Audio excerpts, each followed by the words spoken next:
আমরা এখন আসছি ভেড়ামারা কুষ্টিয়া প্রাগপুর বর্ডারে। তো এইটা একটা নদী দেখতে পাচ্ছি, এই নদীটার নাম হলো মাথাভাঙা নদী। নদীতে মোটামুটি পানি আছে। আর এখানে ইন্ডিয়ার বর্ডার গেট আছে। এই যে এখানে একটা ক্যাম্প দেখা যাচ্ছে, এই যে ক্যাম্প। আর এইখানে গেটটা আমি জুম করে দেখানোর চেষ্টা করতেছি, এই যে কালো গেটটা, এখানে গেট। নদী পার হয়ে নদীর এই পাশে বাংলাদেশ, মাথাভাঙা নদীর এই পাশে বাংলাদেশ, আর এই গেটের ওই পাশে হলো ইন্ডিয়া।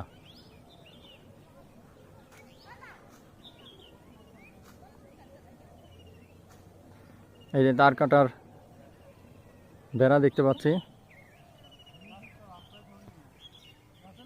এরিয়া করা আছে এখানে। তো এখান দিয়ে যাওয়া যায় না, বন্ধ আপাতত, এখন এই বর্ডারটা বন্ধ। আমরা এমনি বেড়ানোর জন্য আসছি।